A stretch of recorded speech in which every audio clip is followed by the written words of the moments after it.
வணக்கம். அக்குபஞ்சர் மருத்துவம் பற்றி ஆரம்பித்த இந்த காணொலி தொடர்ந்து உலகத்துடைய பல்வேறு விஷயங்களை அதை தெரிஞ்சுக்கிறோம். ஏன் அப்படின்னா, இந்த அக்குபஞ்சர் மருத்துவம் பேசும்பொழுது எதுக்கு இத்தனை விஷயங்கள் தெரியணும் அப்படின்னா, இந்த அக்குபஞ்சர் மருத்துவம் எப்படி இந்த பிரபஞ்சம் எப்படி உருவாச்சோ, இந்த பிரபஞ்சத்தோட அடிநாதம் என்ன, இந்த பிரபஞ்சத்துடைய இயக்க சக்தி என்ன, எதால் இந்த பிரபஞ்சம் இயங்கிட்டு இருக்கு அப்படின்னா, இந்த அக்குபஞ்சர் மருத்துவத்தோட தத்துவங்களும், இந்த மருத்துவம் வேலை செய்கிறதும், இந்த சிகிச்சை முறைகளும், இந்த நாடி பரிசோதனை சொல்கிற விஷயங்களும் எல்லாமே இந்த பிரபஞ்சத்தோட தத்துவத்தை அப்படியே, அதாவது அந்த சிஸ்டமாக அப்படியே பிரதிபலிக்குது. இந்த மருத்துவத்தை நீங்கள் கூர்ந்து ஒவ்வொன்றா நீங்கள் கவனிக்க உங்களுக்கு இந்த பிரபஞ்சத்தோட சிஸ்டம் நிச்சயமாக புரியும். அக்குபஞ்சரில் சொல்கிற ஒவ்வொரு தத்துவம், அது கருவுறு தத்துவமாக இருக்கட்டும், கழிவு நீக்க தத்துவமாக இருக்கட்டும், அதுக்கப்புறம் பஞ்சபூத தத்துவமாக இருக்கட்டும், எல்லா விஷயங்களுமே, அது இல்லாமல் கிருமிகள் தான் இந்த பிரபஞ்சத்தோடைய ஆதி அப்படின்னு சொல்கிற ஒரே மருத்துவமாக இந்த அக்குபஞ்சர் மருத்துவம் தான். இந்த எல்லா தத்துவங்களுமே இந்த பிரபஞ்சத்தோட சிஸ்டம் அப்படியே பிரதிபலிக்குது.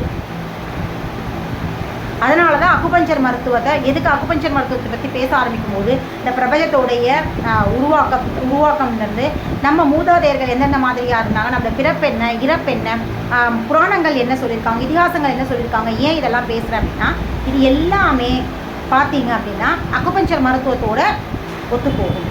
இங்கே மருத்துவம் வழியாக சொல்கிற ஒவ்வொரு விஷயமும் இந்த பிரபஞ்சத்துடைய நம்ம மூதாதையர்கள் சங்க இலக்கிய பாடல்கள் வழியாக, புராணங்கள் வழியாக பதிவு செஞ்ச ஒவ்வொரு விஷயமும் இதற்கு பொருந்தும்.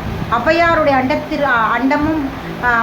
அண்டமும் பிண்டமும் ஒன்றே அப்படின்னு சொல்கிற வாசகமும் இந்த அக்குபஞ்சர் மருத்துவத்தில் சொல்கிற தத்துவமும் ஒன்று தான்.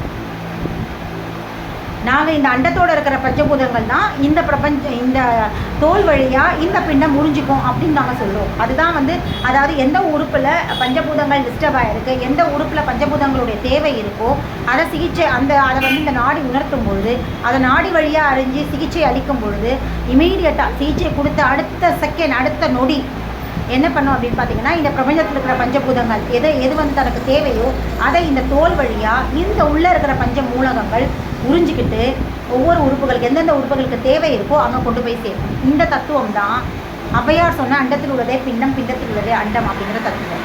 அப்போ அக்குபஞ்சருடைய ஒவ்வொரு விஷயங்களுமே இந்த நம்மளுடைய மூதாதையர்களோட மூதாதையர்களை அப்படியே பிரதிபலிக்குது. அவங்களுடைய தத்துவங்கள், அவங்க இயற்கையை உணர்ந்து, அவங்க சும்மா போகிற போக்கிலலாம் எதுவும் சொல்லலை. இயற்கையை உணர்ந்து இந்த இயற்கை என்ன சொல்லுது அப்படிங்கிறத கொஞ்சம் கொஞ்சமாக புரிஞ்சுக்கிட்டு அதை தான் பதிவு செஞ்சாங்க. அதை அப்படியே பிரதிபலிக்கிற ஒரு மருத்துவமாக அக்குபஞ்சர் மருத்துவம் இருக்கிறதுனால தான் இந்த அக்குபஞ்சர் மருத்துவம் வெறும் மருத்துவமாகவும், இந்த ஆங்கில மருத்துவம் சித்த மருத்துவம் மாதிரி இது வெறும் சாதாரண மருத்துவமாகவும் இல்லை. இது பல விஷயங்களை, இந்த பிரபஞ்சத்தை பிரதிபலிக்கிற ஒரு மருத்துவத்தின் வழியாக இந்த பிரபஞ்ச கட்டமைப்பை, இந்த உடம்புடைய சிஸ்டமை ஒன்றா ஒப்பிட்டு சொல்லுது. இந்த மருத்துவத்தின் வழியாக பல விஷயங்கள், பல உண்மைகள் மறைக்கப்பட்ட இந்த பிரபஞ்சம் அப்படின்னாலே ஏதோ பெரிய அதீதம், அது எல்லாமே ரகசியம், அதெல்லாம் நம்மளால் புரிஞ்சிக்க முடியாது அப்படிங்கிற இடத்த காலி செஞ்சு எல்லாத்தையுமே புரிஞ்சுக்கலாம். இந்த பிரபஞ்சத்தோட சிஸ்டமை புரிஞ்சுக்கலாம், அந்த பிரபஞ்சத்தோட இயக்கத்தை புரிஞ்சுக்கலாம், படைப்புடைய ஆக்கத்தை புரிஞ்சுக்கலாம், படைப்புக்கு பின்பான உத்திகளை புரிஞ்சுக்கலாம். எல்லாத்தையும் எது வழியாக புரிஞ்சுக்கலாம் அப்படின்னா அக்குபஞ்சர் மருத்துவத்தின் வழியாக புரிஞ்சுக்கலாம். இதற்காக தான் எல்லாத்தையுமே எல்லா விதமான விஷயங்களையும் இந்த அக்குபஞ்சர் மருத்துவத்துடைய காணொலியில் நான் பதிவு செஞ்சுட்டே வரேன். ஏன்னா இதை வெறும் மருத்துவமாக நீங்கள் புறக்கணிச்சிடக்கூடாது. ஏதோ 10ல் 1 11 நினைக்கக்கூடாது இல்லையா? இதுதான் ஆணி வேர், இதுதான் ஆதி தத்துவம், இதுதான் நம்மளுடைய முன்னோர்கள் முதல்ல கொண்டு வந்தாங்க அப்படிங்கிறத புரிஞ்சுக்கணும். இதை 2-3 விஷயத்தின் வழியாக அக்குபஞ்சர் மருத்துவம், ஆதி மருத்துவம் இங்கே தான் இந்தியாவுக்குள்ளே தான் தோன்றிருக்கு அப்படிங்கிறதுக்கான நிறைய விஷயங்களை நான் உங்களுக்கு தொடர்ந்து இப்போ நான் பதிவு செய்கிறேன். முதல்ல இந்த அக்குபஞ்சர் மருத்துவம்னு சொல்கிற உயிர் சக்தி என்ன? ஏன்னா உயிர் சக்தி தான் நான் ஏற்கனவே சொல்லியிருக்கேன் இல்லையா, மூதாதையர்கள் அது ஓரறிவுலேருந்து பரிணமித்து வந்தவங்க, பெண் சக்தி தான் பரிணமித்து வந்தது. பெண் அப்படிங்கிற ஒரு இனம் ஆணுடைய உயிர் சக்தியாக இருந்தது. இந்த உயிர் சக்தியை சொல்கிற ஒரே விஷயம் அக்குபஞ்சர் மருத்துவம் தான். எப்படி அப்படின்னு பார்த்தீங்கன்னா, நான் ஏற்கனவே சொன்னேன், ஒரு பெண் அப்படிங்கிற உயிர் சக்தி அந்த ஆணை விட்டு விலகிட்டா அப்படின்னா அந்த ஆண் வெறும் சடலம் தான். அவன் அதாவது அவனுக்குள்ளே எந்த இயக்கமும் கிடையாது. அது நான் சொல்கிறது சாதாரண நிலை. பெண் ஒரு ஆணை விட்டு அதாவது உடல் ரீதியாக விலகிட்டா, அதாவது பிரிஞ்சு போயிட்டா அப்படின்னா அவனுடைய உயிர் சக்தியான பெண் தான் நான் சொல்கிறேன். எல்லா பெண்களையும் சொல்லலை, அவனுக்கான உயிர் சக்தியான பெண் ஒருத்தி தான் இருப்பான். அந்த உயிர்சக்தியான பெண் அவனை விட்டு விலகிட்டா அப்படின்னா அவனுடைய மொத்த இயக்கமும் சுருங்கி போயிடும். அவனால் இயங்க முடியாது. அவனால் சரியாக வாழ்க்கையில் எந்த முன்னேற்றமோ எந்த அடுத்தடுத்த நிலைகளோ எதையுமே வந்து அவனால் மேம்படுத்திக்க முடியாது. காரணம் அவனுடைய உயிர் சக்தி அவனை விட்டு நகர்ந்துட்டான். அதே உயிர் சக்தியான பெண் அவனை விட்டு இறந்தே போயிட்டா அப்படின்னா, அவனை விட்டு போயிட்டா அப்படின்னா அதுக்கப்புறம் அவன் வெறும் சடலம் தான். எப்போ அவன் சடலமாவானா அவனுடைய உயிர் சக்தி அவனை விட்டு விலகும் போது மட்டும்தான் அவன் சடலமாவான். அவனுக்குள்ள இருக்க ஒட்டுமொத்த விஷயங்களும் ஒடுங்கி போயிடும். அப்போ ஆண் அப்படிங்கிறவன் வெறும் உடல் தான், பெண் தான் அவனுக்குள்ள இருக்க உயிர் சக்தி. இதை தான் அக்குபஞ்சர் தத்துவம் சொல்லுது. கருங்கிறது உயிர் சக்தி, உருங்கிறது உடல். பார்த்தீங்களா எந்த அளவுக்கு ஒப்பீட்டளவில் இருக்குது. அப்போது ஒரு உயிர் சக்தியான பெண் முதல்ல இறந்து போகிறா அப்படின்னா அவள் அந்த ஆணுக்கு விரைவில் இறப்பு நிகழும்போது அது ஒரு ரீசன். ரெண்டாவது அவனுக்கிட்ட அவளுக்கு வாழறதுக்கான தகுதியாமல் இழந்துட்டான். இதுதான் உண்மை. அந்த உயிர் சக்தி எது வரைக்கும் அவன் கூட இருக்கோ அது வரைக்கும் அந்த ஆணுடைய உடல் வாழறதுக்கான அந்த உயிர் சக்தி வாழறதுக்கான தகுதியாக இருந்தது. என்னைக்கு ஒரு பெண் அப்படிங்கிற உயிர் சக்தி அவனை விட்டு விலகிறாளோ அப்புறத்துலேருந்து அந்த நிமிடத்துலேருந்து அவன் வந்து வாழறதுக்கான தகுதியை இழந்துடுறான். இதுதான் இந்த உயிர் சக்தி, உடலியல் உயிரியல் ரெண்டுமே சொல்கிற ஒரு விஷயம். உயிர் சக்தி இல்லாத ஒரு உடல் வந்து வாழ தகுதி இல்லை. இதை தான் நாங்கள் சொல்லுவோம் இல்லையா, நோய்க்கூறுகள் அதிகமாக கழிவுகள் தேக்கம் அதிகமாக அதற்கான ரசாயன மருந்துகள் கொண்டு அழுத்த அந்த உடல் இதற்கப்புறமும் இந்த உடம்புல இந்த உயிர் சக்தி தங்குறதுக்கு தகுதியே இல்லை அப்படிங்கிற ஒரு நிலை வரும்போது அந்த உயிர் சக்தி அந்த உடலை விட்டு பிரிஞ்சு போயிடும். இதுதான் வாழ்க்கையோடைய தத்துவம். வாழ்க்கையோட தத்துவத்தை இந்த உடலில் வச்சு தான் கற்றுக்கிட்டாங்க. எல்லா விதமான வாழ்க்கை தத்துவத்தையும் உள்ளடக்கி இருக்கு அக்குபஞ்சர் மருத்துவம்.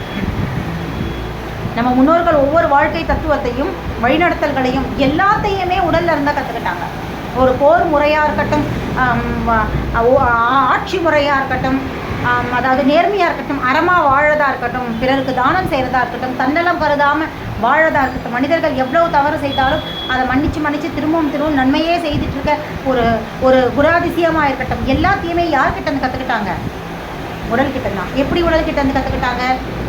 எப்படி உடல்கிட்ட இருந்து கற்றுக்க முடியும்? ஆதி மனுஷன் எப்படி இருந்தான்? விளங்காதானே இருந்தான். அவனுக்குள்ளே இந்த குணங்கள்லாம் இல்லையே. பசிக்கும் பொழுது போவான், வேட்டையாடுவான், சாப்பிடுவான், அவ்வளோதான் அவனுக்கானது. அறம் அதெல்லாம் எதுவுமே இல்லை. அப்போ இதெல்லாம் படிப்படியாக இதை தான் அவங்க நாகரீகம், ஹரப்பா நாகரிகமாக இருக்கட்டும், சிந்துவெளி நாகரிகமாக இருக்கட்டும், எதை சொல்லிச்சுன்னா இந்த நாகரிகம். எதை நாகரிகமாக அவங்க சொன்னாங்க? மனித உடல்ல இருந்து ஒவ்வொரு விஷயத்தையா வாழ்க்கை எப்படி நடத்தணும், இந்த பிரபஞ்சத்தில் எப்படி வாழணும், அடுத்தடுத்த நிலைகளுக்கு எப்படி போகணும் அப்படிங்கிற வாழ்க்கையோட ஒவ்வொரு ஸ்டெப்பையும் எங்கேருந்து கற்றுக்கிட்டாங்க அந்த நாகரிகத்தை அப்படின்னு பார்த்தீங்கன்னா உடல்கிட்ட இருந்து தான் கற்றுக்கிட்டாங்க. உடல் அவங்கள மிகச்சரியாக வழி நடத்துச்சு. ஏன்னா இந்த உடல் இந்த அண்டத்தை ரிஃப்ளெக்ட் பண்ணுது, அண்டத்தோட இயக்கத்தை ரிஃப்ளெக்ட் பண்ணுது. இந்த சிஸ்டமும் ஒன்று தான். பிரபஞ்சத்தோட சிஸ்டத்தை நீங்கள் புரிஞ்சுக்கணும்னா உடலோட சிஸ்டத்தை நீங்கள் கூர்ந்து கவனிங்க, ரெண்டும் ஒன்று தான்.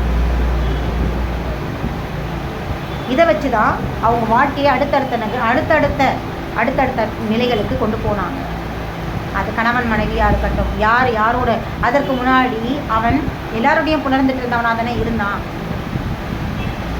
ஆனால் அப்புறம் தானே அவன் உயிர் சக்தியை பற்றி உடலை பற்றி புரிஞ்சுக்கிட்டு தான் வந்து ஒரு உயிர் சக்தி, தனக்குள்ளே ஒரு உயிர் சக்தி இருக்குது, அதுதான் தனக்கான துணைன்றதை எதை வச்சு புரிஞ்சுக்கிட்டான்? உடலோட இயக்கத்தை வச்சு தான் புரிஞ்சுக்கிட்டான்.